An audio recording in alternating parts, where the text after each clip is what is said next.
Moderately Moderate is recorded at Selmy Studio number 2 in Reno, Nevada. This episode is brought to you by the Flicked Bean Bistro. Start your day with a flicked bean.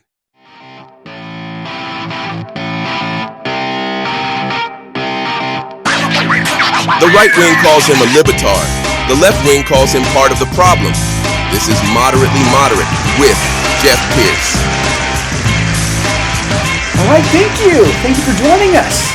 Give it up for our Moderately Moderate announcer, always off screen now. So the big news this week, of course, is the hush money trial in a Manhattan district court. Or as Donald Trump calls it, quote, the second worst district court in our country. Don't worry, we're in the other one too, unquote. Is the court of public opinion an official district? And now, Stormy Daniels' ex-attorney, Michael Avenatti, that sleazebag lawyer that embezzled money from her and committed a whole bunch of other crimes, so now he's serving a 19-year prison sentence, says he wants to testify in the trial on Donald Trump's behalf. There's a reliable witness for you. And I know the media has to come up with these flashy names for these famous trials to get clicks on their headlines or whatever, but the hush money trial is the wrong name for this one. I don't have a clever replacement, but I think the hush money trial should have been saved for when Donald Trump sues her to get his money back. Let Avenatti testify at that one. Yeah, because hush money is something you pay somebody to shut the fuck up and go away. And Donald Trump doesn't even dispute that he paid her. The dispute is whether or not he did it legally. So she definitely got the money. Yet we all know about it. So somebody didn't live up to their end of the deal. I think a refund is in order.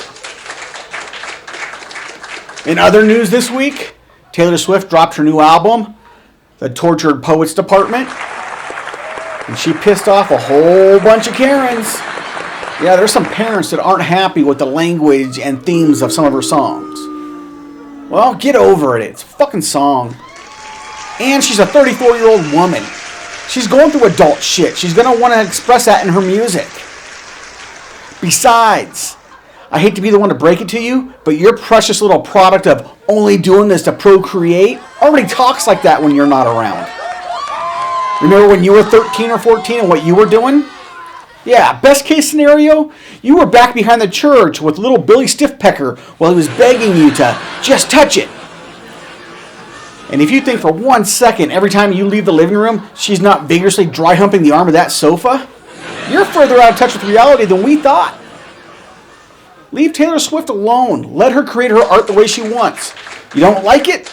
Don't buy it. That's not my style. That's what I'm doing. Also this week, the NBA handed out a lifetime ban to Toronto Raptors player Jontay Porter. Apparently he bet on NBA games, which is against their rules. He also disclosed confidential information to known sports bettors and limited his own playing time for betting purposes. Where are these guys when I'm betting? I am dying to hit a 4-leg same-game parlay. I promise I'll keep my mouth shut. I'll show you how hush money's supposed to work. And as much as I agree with the league's decision on this, I also think they might have overreacted just a little bit. Because anybody that watches the NBA knows no matter what a player says they're going to do or does on the court, in the association, the referees decide who wins the games. And with that, Al, take us to the desk. To the desk.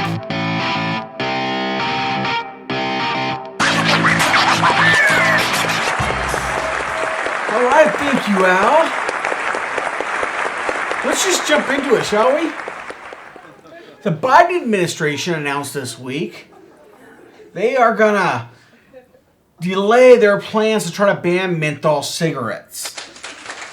Probably to give control freak Chuck Schumer a little bit more time to get his materials together for his fight to ban all flavored nicotine.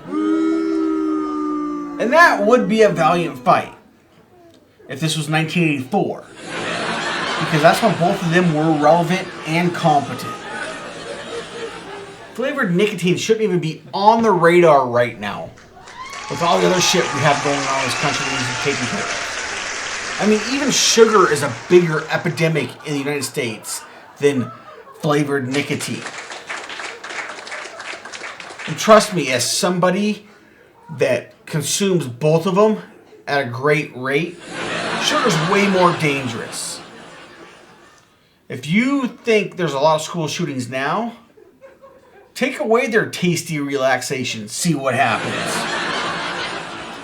But if somebody goes and tries to ban mint-flavored ice cream, that's just going to get squashed immediately. Because everyone knows. You don't mess with JoJo's Num Nums. We are in the thick of the 2024 election cycle. And we got the rematch nobody wanted. Biden versus Trump. By the time this election is over, we'll have had both these guys serve our country as our leader for 4 years.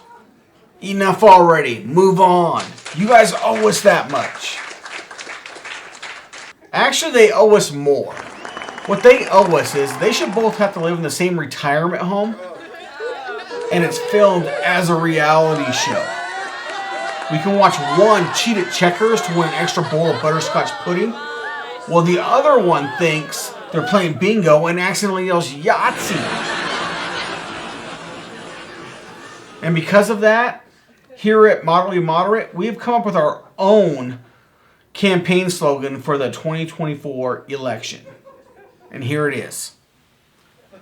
Election 2024. Fuck both these guys. And it is strange that we are in our 2024 election, and they're still trying to count votes from the 2020 election. Yeah, apparently there's some areas where the votes were not accounted for during the ballot tally. RNC co-chair Lara Trump was on Newsmax this week talking about those lawsuits. These poll workers, we're going to have lawyers in all the major polling locations across the country. We have lawsuits in 81 states right now. We won about a week and a half ago. Wait, Trump may have actually won? How many electoral votes is the state of denial worth? 81 states. Jesus Christ. She's supposed to be the smart one. That's why they named her the head of the RNC. God. And in sports, we're about a month into baseball season. And back when spring training started, Major League Baseball revealed new uniforms for all teams. This time they're from Nike. These jerseys are supposed to be performance jerseys where they're supposed to be better in the summer to make them cooler during hot temperatures. And they're also supposed to be better with moisture and sweat. But these things look like they're from one of those Chinese knockoff sites that you send $25 to. And then you hope when it arrives, it has all the numbers and letters on it and they're the same color in 4 months. But they are made by Nike, so it's probably from the same sweatshop those jerseys are made from. The pants will be cooler in the summer, and that's because they're transparent. Have you seen these things?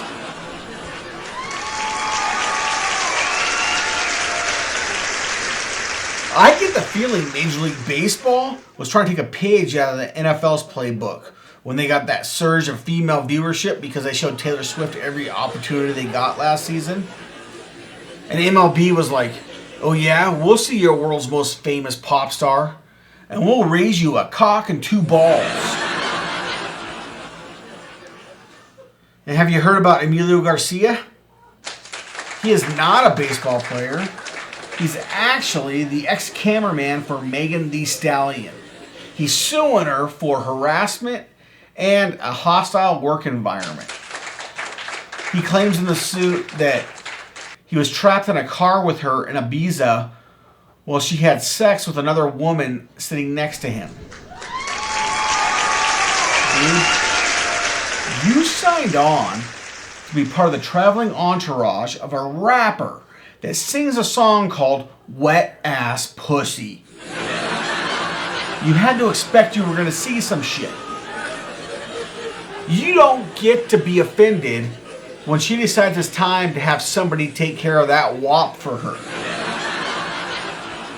And Megan Thee Stallion, she should get herself a legal team that makes her employees sign NDAs. But I also think this probably could have all went away with a little bit of hush money. Then last week, Florida Governor Ron DeSantis signed in a law to end squatters' rights in their state. Yeah, that should be a federal law. Squatters' rights are not tenants' rights. And so to cover this story, we sent a reporter down to Florida. Moderately moderate white trash correspondent, Stevie Six Toes. Stevie, can you hear me? Stevie! Stevie! Oh, hey. I was just joshing with you. I wasn't going to eat it. Well, thanks for dressing up, Stevie.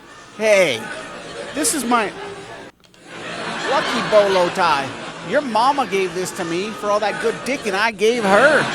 She was part of that group of women that gave me my nickname. Six Toes? Was it because when you took your pants off, it looked like you had a sixth toe? No, goddammit. Six Toes is a family name, asshole. I'm talking about Scorpion Stevie Six Toes. They all started calling me that because they all said, after a night with me, it stings when they pee. Zap, zap, zap. Okay. Well, I see you're home now. But we sit in Central Florida to cover Florida Governor Ron DeSantis signing away squatter rights. And I hear it didn't go as planned.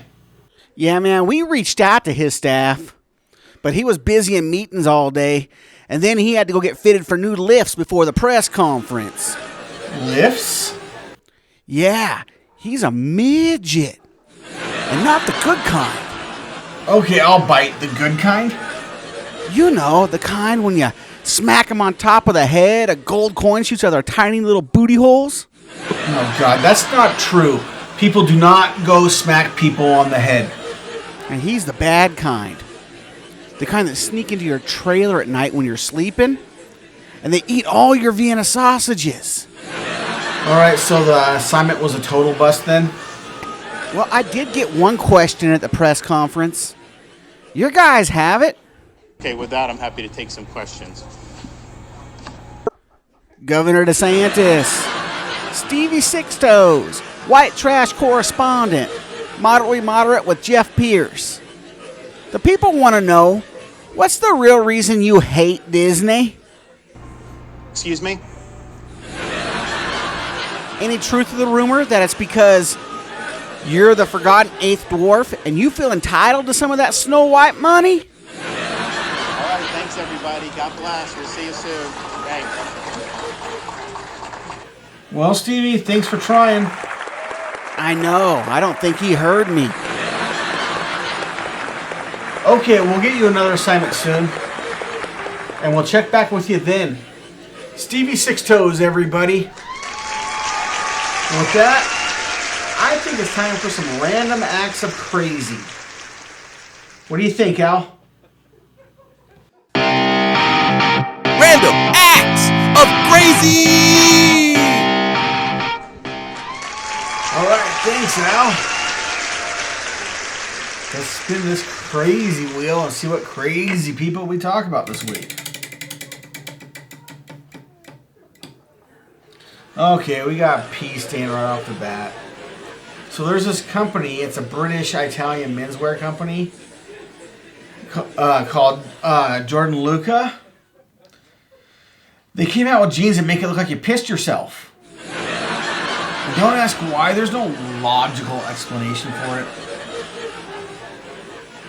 But the thing is, they're sold out online. And there's good news for some people that don't want to get up and use a public restroom anymore. They do have a lighter version of the pee stain pants. And they're even discounted from the original $811 that they sold out of down to the discounted version of $608. And I said, I don't even have any jokes for this. I was just a loss of words. It's fucking crazy. So we're going to do another one then.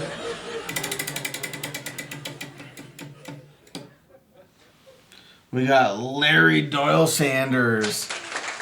So on April 17th, Larry Doyle Sanders was found guilty of murder for strangling his friend Jimmy Knighton. And he did that back in July of 2022. While they were fishing. Yeah, Sanders' attorney claims his client was acting in self-defense. Sanders said he was noodling with his friend, which I didn't know noodling was a slang term for fishing until today. I didn't know fishing needed a slang term. But while they were doing some noodling, they noticed 3 Sasquatch-like characters on the riverbank. And Sanders thinks Knighton was going to kill him and send him down the river as a sacrifice for the Bigfoot. A forensic psychologist testified that Sanders was in a methamphetamine-induced psychosis during the attack. Yeah, so for those that don't partake, I think we can all agree that meth is now officially the 3rd most entertaining spectator drug, behind bath salts and PCP. And it's clearly better than heroin, where you have to watch some guy stand on a street corner and become a human wind puppet. Alright, let's do one more before we wrap up Random Acts of Crazy. Danish police. Alright, the town of Koge, Denmark. The police pulled over a 26-year-old woman for talking on her phone while not wearing a seatbelt. They also noticed the tires were worn out and there was no back window. The woman locked herself in the car and refused to talk to police. Eventually, they called out a mechanic to cut the door open and take the woman into custody. I'm going to let you catch up with the first part of that real quick. And then ask, did anybody else catch the fact that there was no back window? Why did they have to call a mechanic? Do they not have any cops that are small enough to climb in a back window of a vehicle? I guess not. Alright, well that's Random Acts of Crazy. And I think we need to take a little break and recuperate. Let's hear a word from our sponsor. The Flicked Bean Bistro. Start your day with a flicked bean. Here at the Flicked Bean, we pride ourselves on our hands-on customer service. We are not happy unless all of our customers leave stimulated and satisfied. And apparently we're doing something right. Just listen to what some of our loyal customers had to say. I recommend eating a little muffin with a flicked bean.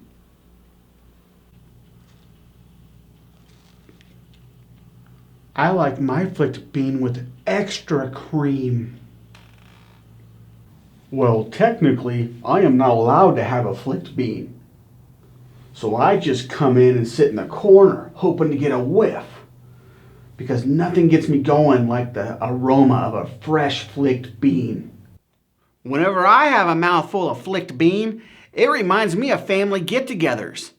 And those are some of my favorite memories.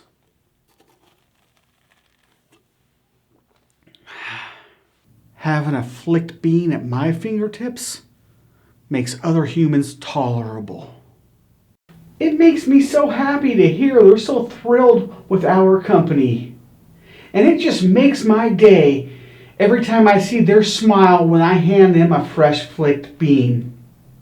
Stop in today and start your day with a flicked bean. The Flicked Bean Bistro.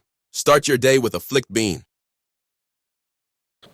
All right, before we wrap things up for the week, we need to find out what's going to happen this week in the news.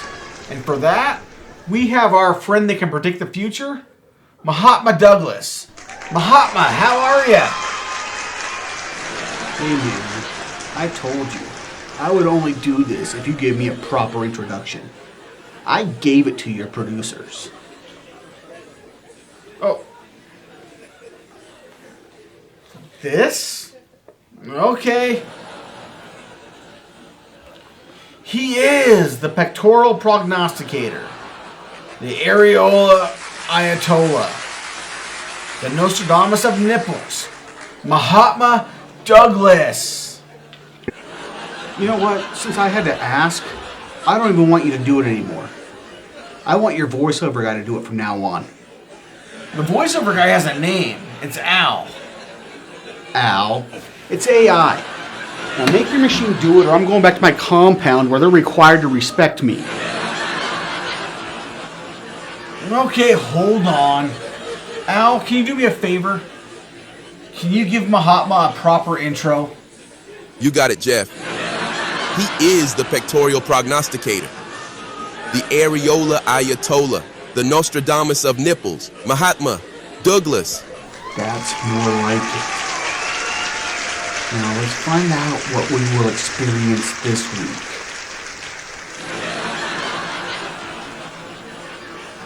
The first one is coming to me. We will see billionaire Elon Musk announce he is changing the name of his social media site again from X to Oops because it reminds him of his childhood, as that was his father's childhood nickname for him. He will require all people to refer to the site as Oops, formerly known as Twitter, before being called X for a short period of time. The next one's coming. Let's see if we can get it. It's there. Jägermeister will announce plans to release a climate-friendly vehicle. It will only run on high-content alcohol, forcing its consumers to drink and drive, therefore eliminating all people eventually that drink that trash. Oh, I'm not going to stop because this next one's just shooting to get out. Billionaire Mark Cuban will announce that he's going to use the money he just made from his sale of the Dallas Mavericks to open a 7-stage nightclub and property adjacent to Mar-a-Lago in Palm Beach, Florida, strictly to fuck with the people that visit there. And because he likes to have fun with his fuck you money, during the day, that property will transform into several beer league wiffle ball fields. Oh, the next one's coming. I feel it. I feel it. Oh, there it is. California Governor Gavin Newsom will fast track a bill to ban underwear in the state of California, therefore eliminating bullies from giving future school shooters wedgies. Oh, there's a last one in there. I feel it. Let's see if we can get it. Last one. Oh, come on. Oh, here it is. Extreme right-wing Representative Marjorie Taylor Greene from Georgia will have her offices raided. They will seize her laptop. The most damning thing on that laptop will be a Google search for, "Are Jewish space lasers real?" But the most surprising thing on the laptop will actually be a desktop folder titled Yummy, which will have 69 hours of Vladimir Putin parody porn. And it's only surprising because there was 44 hours of Donald Trump parody porn.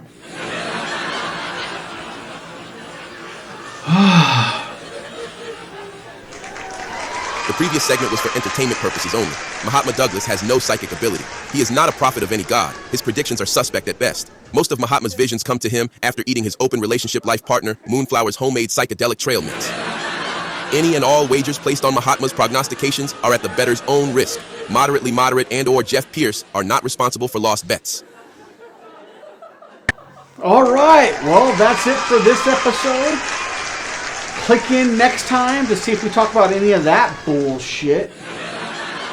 Until then, catch you later, masturbators.